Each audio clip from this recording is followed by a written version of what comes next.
Good morning, friends. It's my pleasure to be a part of this seminar on reference management system.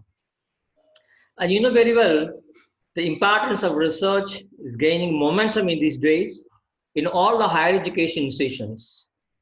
It so happens that we, the teachers at colleges, especially arts and science colleges, have started doing momentary kind of work in research thanks to the NAC accreditation or NB accreditation or such kinds of standardizing agencies. So research is gaining importance. What is a research basically? So you know very well research is a systematic method, a scientific method of either discovering or inventing something very new. Either you try to find out which is already available but not discovered so far, or you try to find out something very new, the thing which was not existed before. So either you take the old concept, you apply and try to get something new, or you apply an entirely new concept. The old concepts which is applied and you get something very new, something very a different way of doing the old things.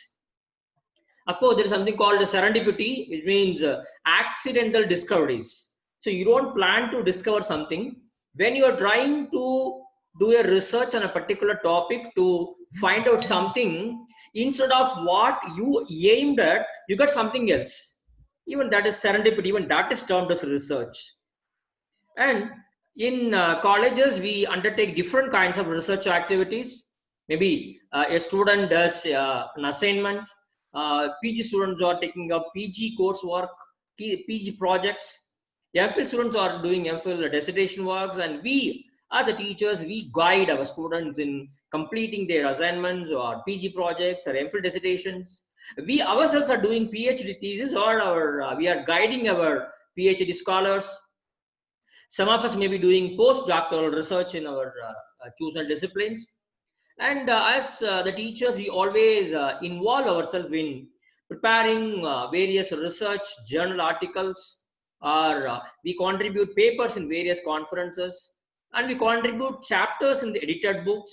We write books, and sometimes we get financial assistance from agencies like TANSI or UGC major project, UGC minor project, or ICSR project, or something like we get some projects. So these are all different dimensions of your research work. When you're doing research work, maybe starting from you decide the topic, you finalize the problem statement, and till you do the data analysis, find out the suggestions, and conclude, though your research consists of lots of well-defined, demarcated areas of work, I should say, a question appears in front of me. Is it possible for a researcher to do the entire work on himself or herself without depending on others, without borrowing ideas of others, without looking at the methods followed by others, without concentrating on the findings of others, without thoroughly discussing about the conclusions of other research? No, it's very difficult. You know, friends, no research is done on an island. See, every research is interconnected with the researchers which were conducted in the same subject.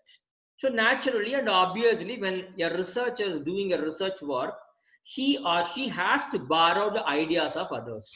You have to find out what is a related review of literature. You should conduct a survey of the literature on related fields. You should understand what kinds of studies were conducted previously on the chosen area of research. And you can ask questions. Sir, I had gone through various research works of my related research works. I have got something from that. And where am I going to use all the contents? So dear friends, whatever you're taken from others, you may be using the content, others' content, borrowed content in 3 different areas. One is introduction. When you're writing an introduction part of your thesis or research work, obviously you need to give meaning, you need to give definition for some concepts. You should give the historical evolution of a particular concept. That you cannot do by yourself. You have to obviously borrow the ideas of others to have your background information. And secondly, when it comes to review part, a review part of your chapter, book chapter, or a book, or your thesis, or your journal article, you need to critically analyze what were the findings of others. How many researchers were conducted already on my own field? What were their aims? What were the methods they followed? What are the data collections instrument they followed? And what kind of research design they followed their research work? And what did they come to understand?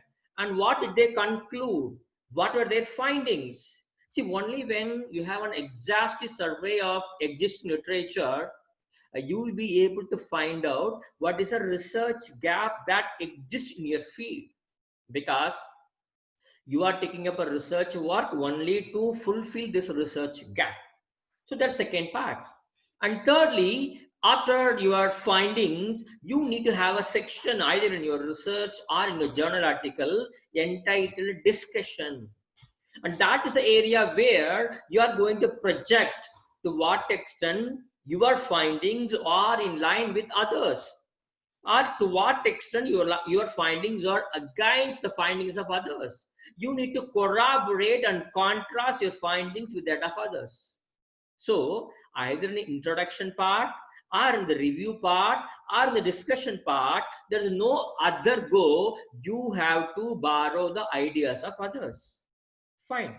You can see the introduction part where you bring some statistics about cancer death. So obviously you have to take data from somebody, those who already done research on that. In review section, you are concentrating on what is the findings of each and every previous researcher. So you have to quote in the review section. What is the finding of this particular researcher? What about Palola? You should very, very specifically spell out. Or, so there is a point which you found in many studies. So you can combine all the studies, say that these many studies point or focus on this particular topic. Fine. Or maybe in the discussion section, you have to spell it.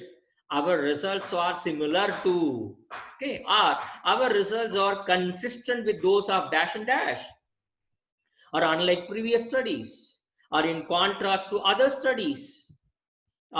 This corroborates the findings of, this confirms the findings of. So to what extent your findings are in line or contrast with others. Fine.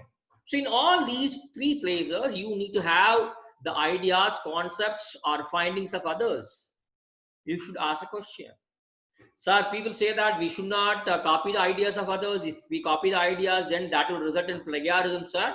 But you are telling that for introduction part, for review part, for discussion part, we have to borrow the ideas of others and we have to add their content as a part of our research work. Yes, my dear friends.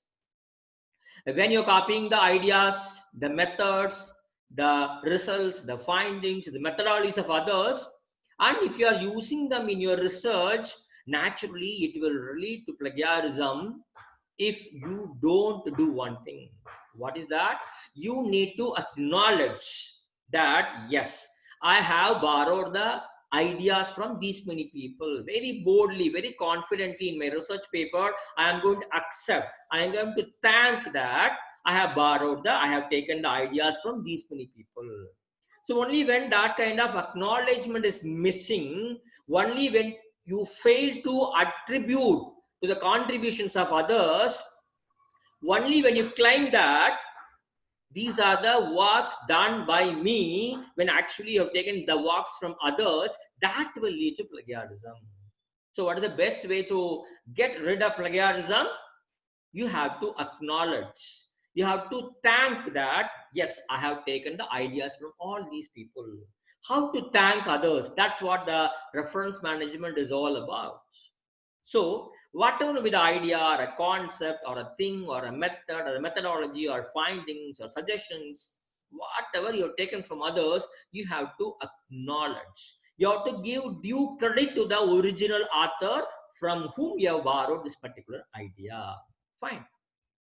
Then the questions comes as, yeah, sir, you say that whatever you have to borrow, we have to acknowledge. A question comes here. Sir, what and all things we have to acknowledge? You have to cite. And what are things need not be acknowledged? A question comes here. And the first one, what needs to be acknowledged is direct quotations. Whenever you borrow a quotation from others, for example, something like do or die, a quotation. When you want the entire quotation, exact quotation as such to be taken from a particular person and would like to include the entire quotation as such, then that is called direct quotations. And direct quotation can be either a smaller one, shorter quotes, or it can be a longer quotes. Fine. But here remember, you are using the exact words of the other. For example, here I have taken a quotation, objectivize the learner's native discourse pattern. These are the exact words that are taken from Crunch. This is another quotation. And here, especially the direct quotation, when you take from others, if it exceeds 4 sentences or 100 words, they say, you have to make that direct quotation as a separate paragraph without incorporating any quotation marks. See, if you see the previous slide, I have incorporated the quotations, direct quotations within the quotation mark. But here, I have not added anything. Instead, I have kept the entire quotation as a separate paragraph with the intent, both on the left side and on the right side. This is a longer quotation, that quotation, but it's a longer quotation. Fine. And secondly, you can paraphrase. See, either you can take the exact words of others, or you take others' ideas, others' methods, read it, understand it, and you present it in your own style, your own language pattern, in your own way of constructing sentences. And please remember, many children have a wrong misconception that, sir, I have taken others from ideas, but I have not copied as such. I have written it in my own words. Will it be a plagiarism? Yes, of course, it is a plagiarism. If you don't acknowledge, even if you paraphrase. So what is paraphrase? Taking the ideas of others and putting it in your own words, your own language, your own style. And even partial paraphrasing is to be acknowledged. And see that when you are paraphrasing, you are not changing the meaning of the idea what you have taken from others. The meaning should be retained. Fine. And you are using your own words, but you should acknowledge it properly. And apart from that, you have to incorporate this paraphrasing as a part and parcel of your discussion so that your argument, your discussion gets more validity. And third point is summarizing. So we talked about direct quotation, we talked about paraphrasing, and this is third one called summarizing. See, when you read an article, the whole article, you understand the gist of it, and you prepare a small paragraph to replicate, to exactly show the as a mirror of the entire article. You are summarizing the entire article in a particular paragraph, summarizing. Summarizing is also an indirect quotation. See that even if you summarize, you should properly cite this. Not only these things, apart from this, if you have taken some tables or graphs or figures, or diagrams or images from others, even these items are also to be acknowledged. For example, you're attending a meeting wherein a guest speaker is giving a talk. You get some idea from that speaker's deliberation, and that idea you make it as a research paper. Even in that case, though the idea which was given by the lecturer was not in a print form, then also it is a person communication which you listen to from a lecture. Even that is to be acknowledged. Otherwise, it will lead to be plagiarism. Now, sir, these many things are to be acknowledged. But what are things which need not be acknowledged, which we not be thanked? See, your own ideas. So you got your own ideas, your own arguments, your own theories, your own images, your own diagrams, your own graphs, the results of your own research study, you need not acknowledge. And secondly, the common knowledge, the so-called the common knowledge. So there are certain things which we say common knowledge. The sun rises in the east. Drinking water is essential for a human body. These are common knowledge. You need not give any quotation, any reference, any attribution to these kinds of common knowledge. And there are some facts available. The facts which are found in many general books, textbooks, dictionaries, encyclopedias. When you take a fact from these kinds of reference sources, you need not acknowledge. The question comes, sir, what is the common knowledge? As I told you, the sun rises in the east, drinking water is good. So these things are the common knowledge. You need not give any quote from whom you have taken this particular kind of information. You need not give any acknowledgement. But please remember, when this common knowledge thing becomes very specific, fact oriented, very opinion oriented, then you should acknowledge it. For example, if you say drinking 2 liters of water is essential, then you should say who has given this kind of finding. Fine, drinking water is good for health is a common knowledge. But when you say drinking 2 liters of water is essential, then you should quote from which research article, from which research paper you have found this information. Fine. Then, sir, how can I decide whether a particular concept is a common knowledge or not? Very simple. If it is found in a good number of reference sources, if it's widely accepted point, then it is a common knowledge. Sir, I have a doubt whether this particular thing is a common knowledge or not. I tried my best. I asked my friends. I referred to sources. I was not able to find out. It's very simple. Then you acknowledge it. Okay. Then the question comes here. Sir, there are certain facts.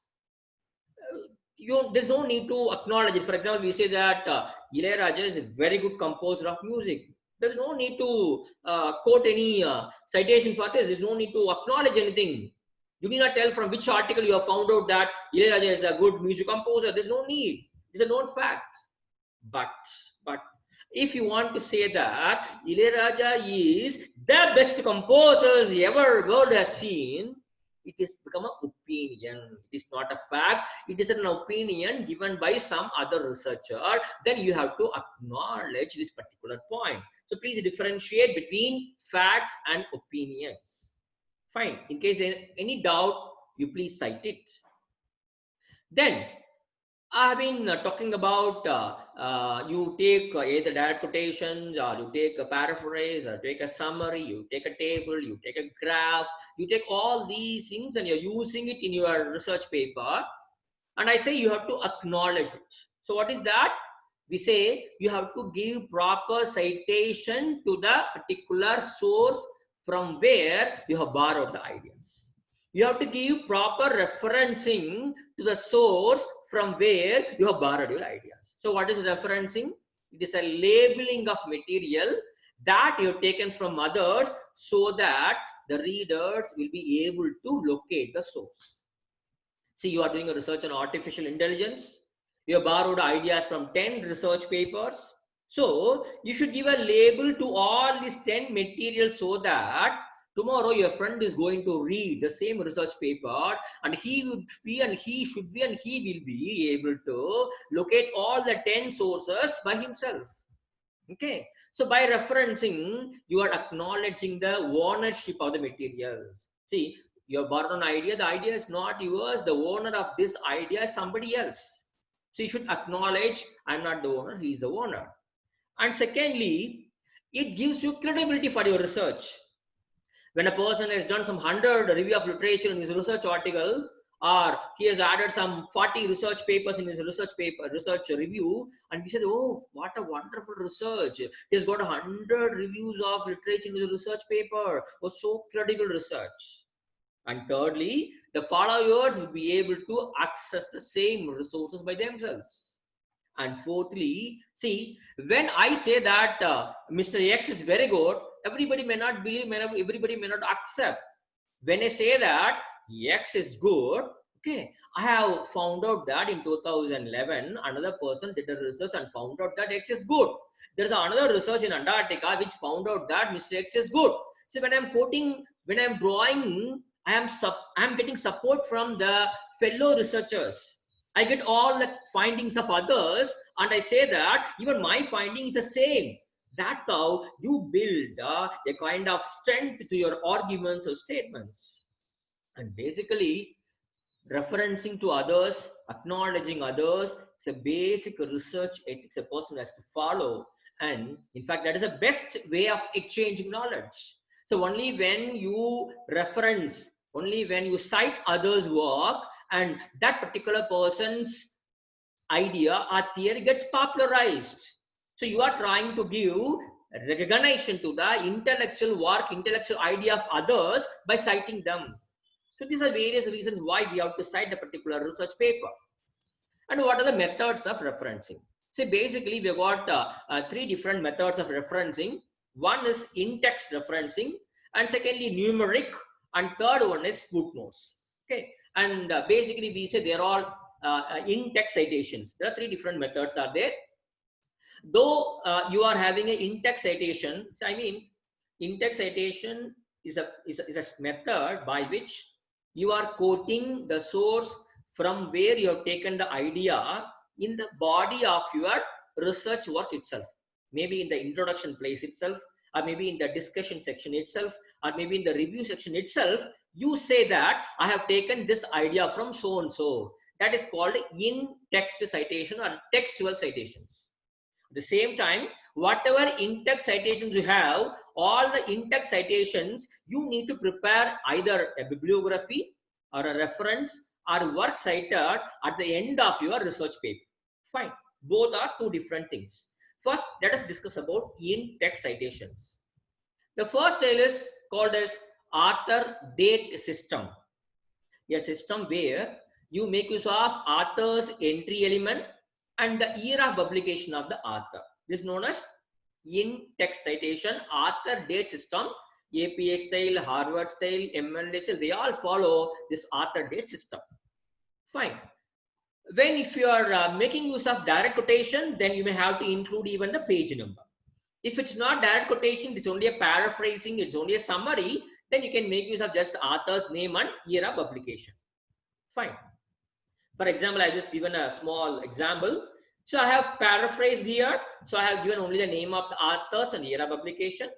Here I have a quotation, direct quotation. I have not changed anything of the authors. So I have mentioned the author's name and year of publication and the page number also. Fine. And whenever you have got in-text citations, for example, in your article you have got 10 in-text citations, and all the 10 should appear at the end of the article under the heading references in the alphabetical order.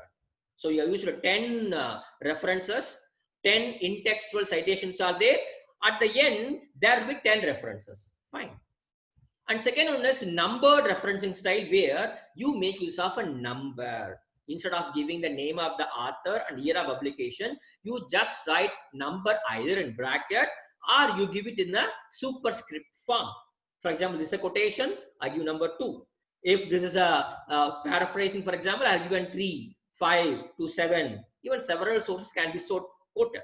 So here, instead of author's initial name and year of publication, here we are making use of numbers in brackets, or we make use of superscripts. In that case, in the references, what you are going to present at the end of your research paper should have all the references in the order in which they appeared in your research paper. See, how do? You give number 1, number 2, number 3, number 4, number 5 in your research paper. The same order, all the references are to be given. For example, this is a style of Vancouver, where all the items are listed in the same order of appearance. Fine. And thirdly, even we have sometimes we have a kind of thing called a footnote. After giving a superscript, see, for example, I have used a quotation here. I have given superscript 1. The same page, at the bottom of the page, you draw a line, you give same superscript number, and you give full reference to a particular source in the first page or wherever, whichever page you have had that particular footprint. Fine. Footnote style. So a question comes here. Sir, I have given a reference in the footnote. Shall I have to repeat the same in the references? Of course. Of course. So you have borrowed an idea from a particular source. The source should be mentioned in the particular page as a footnote, and the same reference should appear in the bibliography also. For example, here I have given Cambridge style. All the items are given in the alphabetical order. Fine. Okay. So far I just told you the 3 different methods. One is either you use author date system, or use numbers and brackets or superscripts, or use footnote. These are 3 different methods of acknowledging a source in the text itself. Fine. Then there is something called a secondary citation. For example, You got an idea or a method or a methodology or a finding for a particular paper, but actually, for example, Ramasamy did a research and found some important findings. You want to quote these research findings in your paper, but unfortunately, you didn't get Ramasamy's paper. Fine. And one Mr. Kandasamy, he has written a paper and he has quoted that Ramasamy found out all these things. Fine. Very simple. What I got is only Kandasamy's paper, where I found the findings of Ramasamy given there. But I didn't get Ramasamy's paper. I want to quote it. How to quote it? That is what we call as secondary citation. You can see here, for example, results from Ram's study. Actually, Ram is the original researcher who did a research in 1995. But I didn't get Ram's paper. I got this information only from Aravind. So I say cited in Aravind.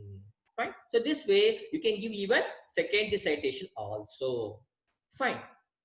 Suppose you feel that same point is suggested by, same item is suggested by, same concept, the same way, same method, it was discussed in 2 or 3 references. What you can do is that after giving that particular paraphrasing or quotation, not quotation, paraphrasing a summary, you can give all the sources either in the alphabetical order or in the chronological order of year of publication. Even that is possible. Fine. And whether you are using a direct quotation or you are using a paraphrase, you are using a summary, that means direct quotation is a direct quote and paraphrasing and summary, they belong to indirect quote. Whatever you use, you have to see that these items appear in your paper in a proper manner. Okay, for example, let me tell you how to show all these things in your research paper. If it is a quotation, you give the quotation, give the name of the person, year and page number. If it's a paraphrasing, you give year of the name of the author and year of publication if you're following author date system. This is summary, same point. If it is given as a direct quotation, if it's a paraphrase, if it is somebody, what is to be, how is to be given. Then direct quotations, whenever you have a direct quotation, see that you copied exactly. You are not changing any word. You are not changing any order. You are not changing any spelling. You are not changing any punctuation. Fine. You are not supposed to do anything. For example, sir, I have got a very long quotation. I don't need this. I want a sentence and I don't need the following 10 words. And then I want the remaining things. In that case, what you can do is that you can make use of 3 ellipses within bracket. 3 ellipses you can use so that, sir, I have taken a quotation from a source, but I have omitted few words in between to show that you can make use of these ellipses. Fine. And secondly, sir, maybe I have got a quote, it has got a word which is a lexicon word, which is a very, very old word, and the word's present meaning is not to many one of us. So I want to give the meaning of that particular word. Can I give? Yes, you can give. Fine. See, here is the quotation. In the quotation, they have given a square bracket. In the square brackets, the author has given the meaning of this particular sentence. So if at all you want to incorporate, you want to add your own meaning to a particular sentence or a word of a quotation, you can include that within the square brackets. Fine. And thirdly, sir, I had taken a quotation, I want using it as such, but I feel that the quotation doesn't fit into my style of the context. May make few grammatical changes in it. Yes, you can do. How to do that? This, for example, they say, nourish your soul, but actually I want to have it as her soul. So what I do is that instead of your soul, I just put her soul in square bracket. Fine. So in this way, these are the few things you can remember when you want to incorporate exact quotations as a part of your research paper. Then comes paraphrasing. Please understand, paraphrasing means taking others' ideas and conveying it in your own words without having any damage to the meaning of the sentence. Whatever context the author has given, the same context, in the same meaning, you should present it in your research paper. Fine. How to do that? You can make use of synonyms. Help, you can use assist. Instead of construct, you can use build, make. You have to make use of some synonyms. And sometimes you need to change the word form. For example, accountants are expected to know tax laws. This can be restructured a different way. You can change the word form. And even you can change the structure of sentence, maybe from transformative to affirmative, or affirmative to exclamatory, or active voice to passive voice. You can change the structure of the sentence. Fine. And sometimes you take quotation, you read, understand, and you expand it and you define it. Okay, this way you can also do it. Fine. And these are the 4 ways of paraphrasing. You take others from ideas, you use synonyms, you change the word forms, you change the structure of sentence, you expand and define. And these are the ways you can paraphrase the ideas of others in your research paper. Then comes summarizing. When you want to summarize, what you need to do is that first you read the entire article for which you want to give a summary in your research paper. You have a gist, go through the entire things. Identify all the main points. Maybe you may underline it or you may just cross it, and make a note of all the important points as a form of note taking. And whatever notes you have taken, and notes should be presented as summary using your own words, your own style of writing. You read it again and again to make it better and include reference. Fine. And this is about integrating quotations. Many times what happens is that we have these direct quotations or paraphrasing or summarizing. Many a time these items taken from others are just left, just thrown, just inserted somewhere without integrating them into our research work. Please remember, whenever you take others' ideas, you need to view, you need to integrate, you need to incorporate others' findings at a part of your research so that it looks very logical. You need not just throw the quotes of others in your research paper so that those quotations look like orphan in your research paper. So you should know exactly how to integrate the quotations in your research work.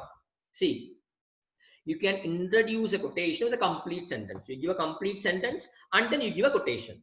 Or you give a introductory phrase, a small phrase, and then you give a quotation.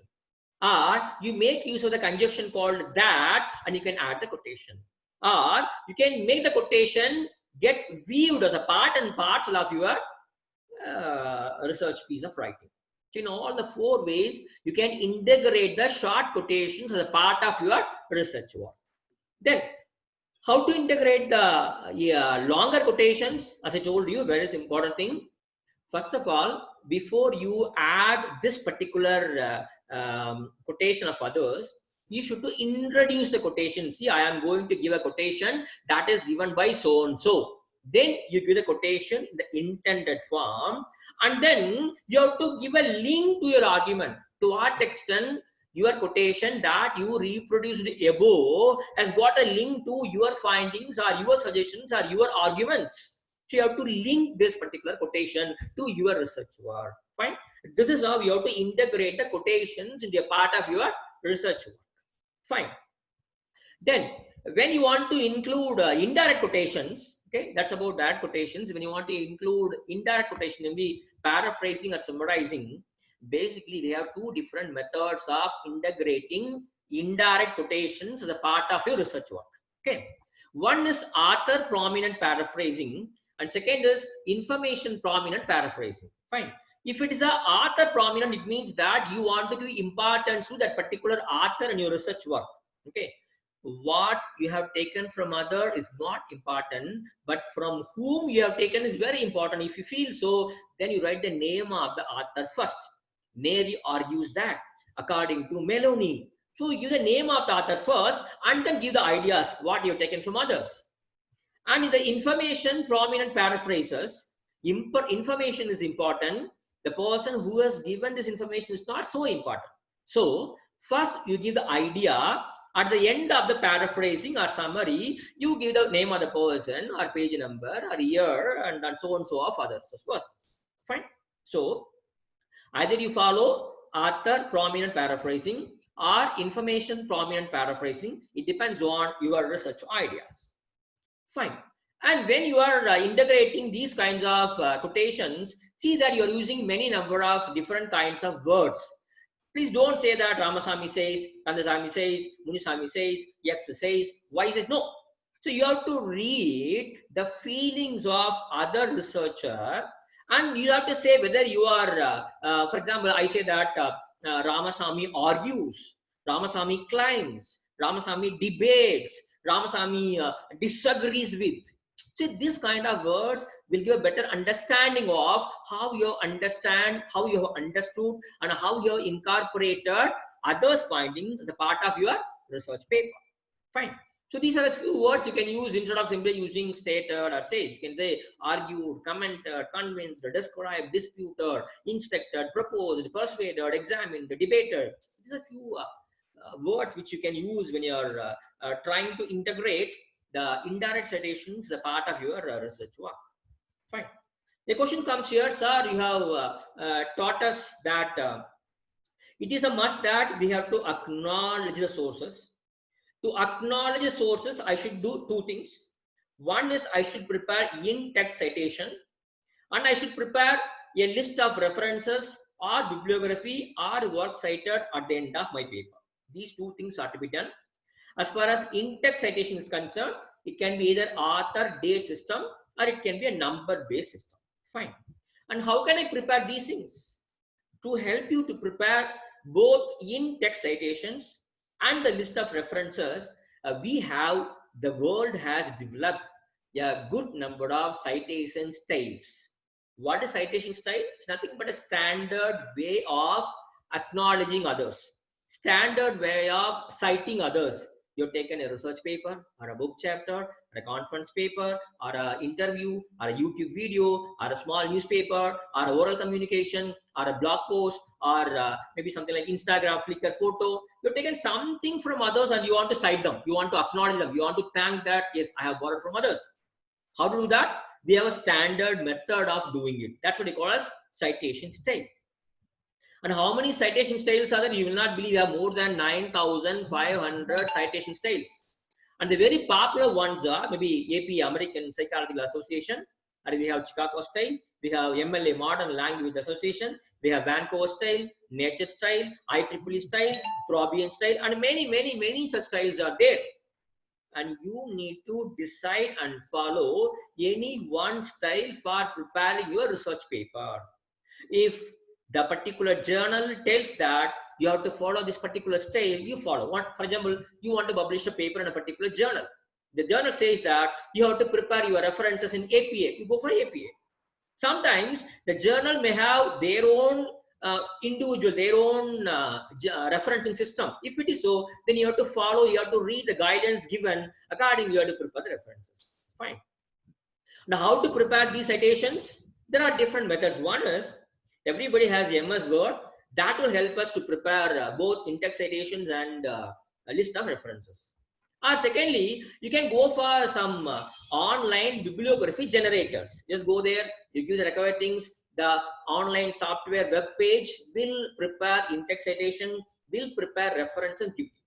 And thirdly, there are some softwares which you can download, freely available open source softwares are there. You can download the softwares and keep in the desktop, and you can prepare in-text citations and list of references. So these are three possible methods of preparing in-text citations and references. MS Word, I'll tell you later. And online, free online citation tools, we have EasyBib, is a very good online tool. We have bibme.org, this is also good. Citationmachine.net, you can prepare your in-text citations and references in APA style, MLA style, Chicago, and many more. We have citefast.com. Like that, many softwares, many online tools are there. Now, apart from these, we have a very specialized application softwares which are freely available that will help you to collect the references, to prepare the references, to store the references, and to reproduce the references in any of the styles, to copy and paste the references, to import or export the references, to share the references. So you can do all these kinds of things with regard to references using the so-called reference management tools or softwares. For example, we have endnote.com, a beautiful software. And we have Zotero, the wonderful software which you can download a single exe file. You can download, you can make use of it. We have Quizua.com. We have japref.org. And we have Mendeley, very popular Mendeley.com. We have desktop version for Mendeley too. And these are a few methods of preparing in-text citations and references. So thank you so much, friends, for having watched my presentation for such a long time. And this is a theoretical part of reference management system. I'll come back to you with a practical demonstration of software for generating in-text citations and list of references. Till then, bye. Thank you so much. Bye.